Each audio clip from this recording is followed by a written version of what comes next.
बहुत पुराने जमाने की बात है। बल्लभगढ़ नामी एक रियासत में एक राजा हुकूमत करता था। राजा को बागात का बेहद शौक था। इसके शानदार महल के चारों तरफ खूबसूरत बागात थे, जिनमें तरह तरह के फलों के दरख्त लगे हुए थे।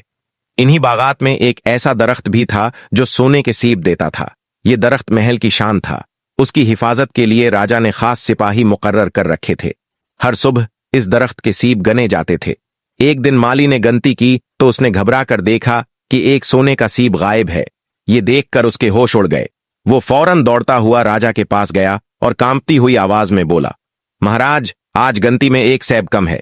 ये सुनते ही राजा गुस्से से आग बगोला हो गया और चलाया। मैंने उस दरख्त की हिफाजत के लिए बहादुर सिपाही रखे हैं, फिर भी चोरी हो गई। तुम सब निकम्मे हो। राजा ने पूरे नगर में ऐलान करवा दिया कि जो भी उस चोर को पकड़कर लाएगा उसे बड़ा इनाम दिया जाएगा। राजा के 3 बेटे थे। सबसे बड़े राजकुमार ने कहा, पिताजी, ये सिपाही कुछ नहीं कर सकते। आज रात मैं खुद पहरा दूंगा और चोर को आपके सामने पेश करूंगा। राजा खुश हुआ और इजाजत दे दी।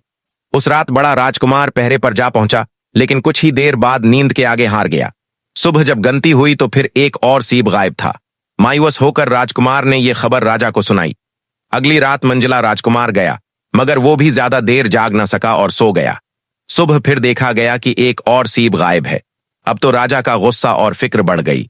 वजीर भी ये समझ नहीं पा रहे थे कि आखिर कौन है जो महल के अंदर से चोरी करने की हिम्मत कर रहा है।